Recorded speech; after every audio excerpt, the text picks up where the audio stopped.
बिस्मिल्लाहिर्रहमानिर्रहीम। अस्सलाम वालेकुम स्टूडेंट्स। आज हमारा टॉपिक है लॉज ऑफ परसेप्चुअल ऑर्गेनाइजेशन कि जो परसेप्चुअल हम करते हैं, किसी चीज़ का इदराक करते हैं, किसी चीज़ के बारे में जानते हैं, उसकी ऑर्गेनाइजेशन क्या है, उसकी इदराकी तंजीम क्या है, किस तरह से हम चीज़ों को जो है वो जज करते हैं, उसके बारे में जानते हैं।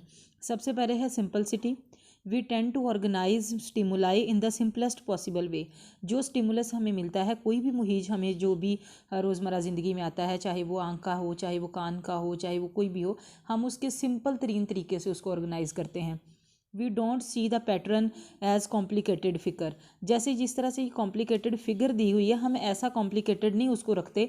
हमारे लिए वो चीज़ बड़ी आसान सी सादा सी होती है कि हमने कोई चीज़ देखी, हमें नज़र आ गई कि वो क्या चीज़ है, वो ब्लैक एंड वाइट है, वो कलरफुल है, या हमने किसी चीज़ के बारे में सुना तो ये किस चीज़ की साउंड थी, ये बेल थी या कोई फ़ोन की बेल है या डोर की बेल है या कुछ भी, मतलब हमने उसको देख लिया। और स्टिमुलाई को बड़ा सिंपल रखते हैं। That provides the simplest interpretation of the word. और यही हमारी वजह है कि जब हम परसीव करते हैं, चीज़ों को जानते हैं, तो हमारा जो वे होता है वो बड़ा कॉम्प्लिकेटेड नहीं होता, सिंपल होता है कि हम चीज़ों को देख लेते हैं, ये किस कलर की है, किस तरह से है ये वो, और ये किस तरह क्या चीज़ है, क्या एग्जिस्ट करती है। उसके बाद है similarity. We tend to group together elements that appear similar. जो चीज़ें एक जैसी मिलती जुलती होती हैं उनको हम एक जगह पे रखते हैं। Similar elements are perceive to be a part of group. जो मिलते जुलते एलिमेंट होते हैं हम उसको उसी ग्रुप का हिस्सा समझते हैं। Similarity also effect the perception of sound.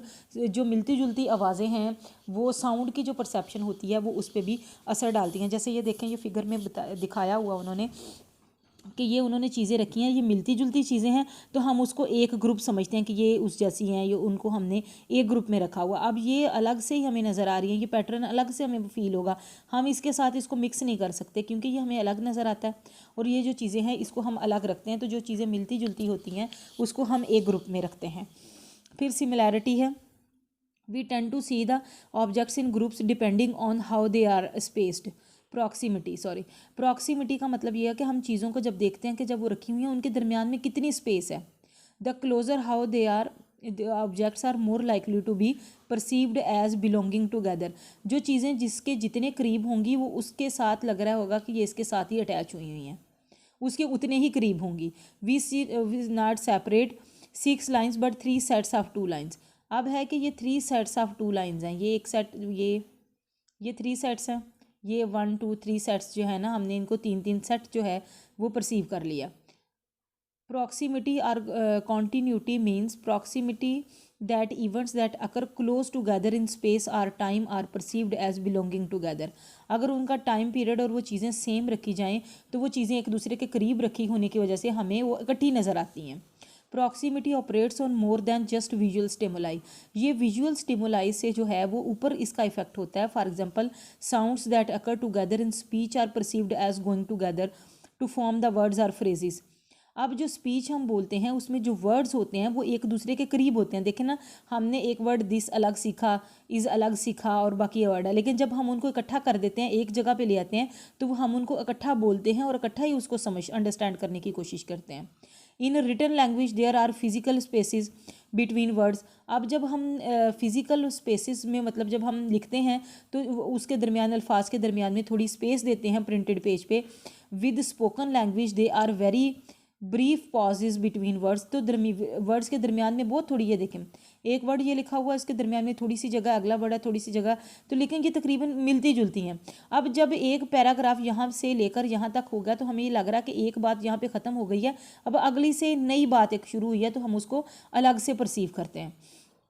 Continuity. The principle of continuity, good continuation suggest that we tend to see things at ending to consistent with the way they started off. जिस तरीके से वो चीज़ शुरू होती है हम उस पर ज़्यादा गौर करते हैं कि वो चीज़ किस तरह से है। We tend to perceive a series of stimuli smooth और कॉन्टीन्यूस। अब ये देखें ना, ये एक स्टिमुलाई है, ये अलग से है, ये स्टिमुलाई अलग से है, ये इधर को भी है, मतलब ये पैटर्न बना हुआ। अब जो ये जो कॉन्टीन्यूटी का फॉर्म है, ये इसका मतलब है कि ये चीज़ एक मुसलसल फॉर्म में है, जो चल रही है। Sensation that appear to create a continuous form are perceived as belonging together. जो चीज़ें कॉन्टीन्यूस फॉर्म में यानी मुसलसल फॉर्म में होती हैं, तसलसल की फॉर्म में होती हैं, उसको जो है वो हम इकट्ठा एक दूसरे के साथ जुड़ा हुआ मरबूत जो है वो कंसिडर करते हैं। The principle may count for some of the ways that organise and perception of people. इसी तरह से हम लोगों की परसेप्शन जो है वो करते हैं। We are shocked when an outstanding student of school suddenly perform poor at college. Continuity का मतलब ये होता है ना कि कॉन्टीन्यूसली हम समझ रहे हैं कि एक पर्सन जो अच्छा है वो मुसलसल जो है वो उसी तरह की परफॉर्मेंस में रहेगा, जिसकी पूरी परफॉर्मेंस है हम समझते हैं वो उसी तरह में रहेगा। लेकिन एक अच्छा बच्चा जो है वो अगर क्लास का यकदम पुअर ग्रेड्स लेकर आता है तो वो बड़ी शॉकिंग न्यूज़ होती है, क्योंकि हमने उसे लाइक वेज में एक ब्रिलियंट कंसिडर कर लिया होता है, हमने समझ लिया होता है कि वो जो है ना वो कॉन्टीन्यूटी हमने तसलसल एक रखा हुआ है कि वो तसलसल से अगर वो अच्छे नंबर लेके आ रहा है तो वो अब भी अच्छे ही लेगा, वो बुरे नहीं लेगा। हम उसको कॉन्टीन्यूस फॉर्म में देखते हैं। Common fate sets of objects that are moving in the same direction at the same speed perceive together. अब ये देखें ये सब का फोकस इस तरफ से है तो वो एक तरफ को लगते हैं परसीव्ड एज, ये एक सेट लग रहा होता है। इनकी टर्न इधर को है, ये अलग सेट लग रहा है। ये थोड़े थोड़े मतलब इस तरह से हैं, मतलब ये थोड़े इधर हैं। अब ये देखें कि जो ऊपर वाली हैं वो अलग सेट हमें लगता है, तो ये हमें अलग चीज़ें लग रही होती हैं क्योंकि दोनों का जो डायरेक्शन है वो डिफरेंट है, मतलब दोनों का काम जो है वो डिफरेंट है। Space will be perceived as group. Common fate is like continuity but are moving stimuli. ये कॉन्टीन्यूटी की तरह का ही होता है कि मूविंग है, लेकिन इसमें जो स्टिमुलाई होता है वो मूविंग होता है। यहाँ पे तो जो स्टिमुलाई है ना स्टिल है एक जगह पे रुका हुआ, यहाँ पे होता है कि वो मूविंग फॉर्म में है यानी हरकत कर रहे होते हैं। इस वजह से हम उन्हें एक ग्रुप में लेकर आते हैं। Next is closure. It is the tendency to fill the missing parts of figure. इसका मतलब ये होता है कि जो फिगर के जो पार्ट मिसिंग है उन्हें कंप्लीट करना। The principle of closure states that when individual seem. अच्छा, अब अगर इस तरह से हमने एक डॉटेड, आप समझ लें कि एक डॉटेड लाइन है, यूं यूं एक लगा के एक सर्कल है, तो वो हमें पूरा तो नहीं वो बना हुआ डॉटेड है, लेकिन हम उसको परसीव कर लेते हैं कि नहीं ये एक सर्कल ही है।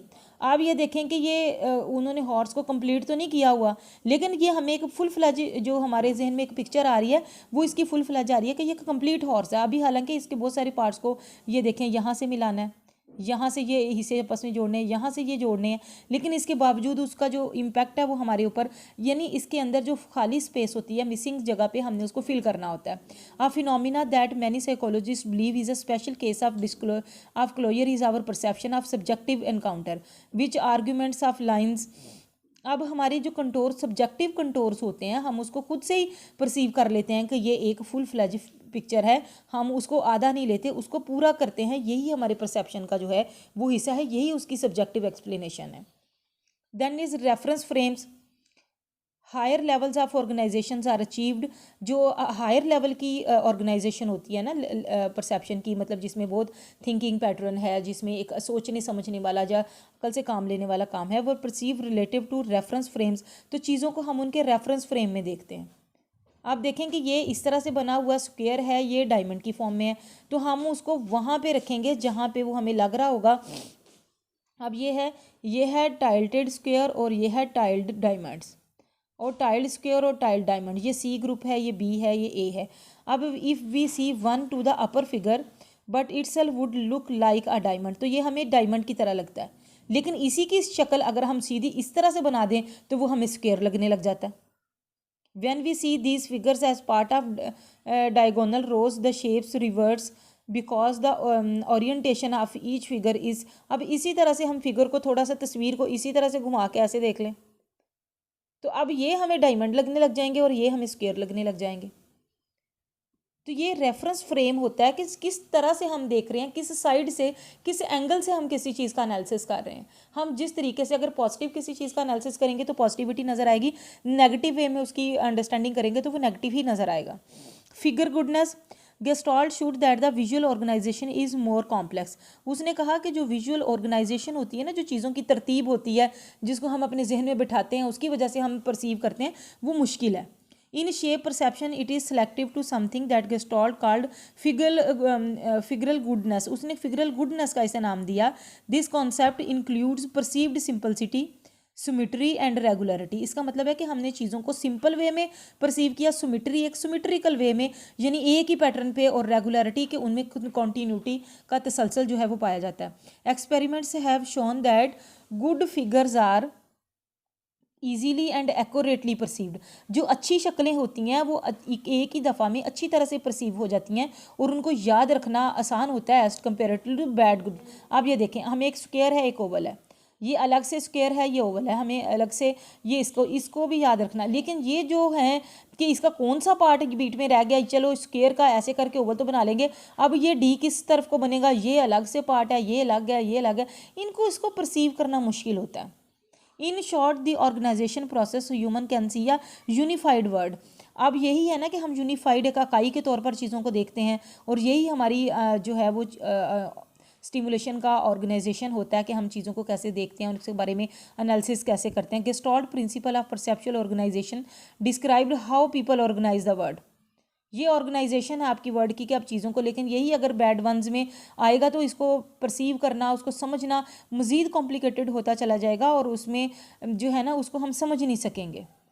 We interpret the pattern as being stable, जब हम चीज़ों को स्टेबल के तौर पे परसीव करते हैं ना कि ये अलग हमें नज़र आ रहा है, ये भी आ रहा है, तो ये दोनों स्टेबल हैं। ये क्यों होता है? परसेप्चुअल कॉन्स्टेंसी की वजह से।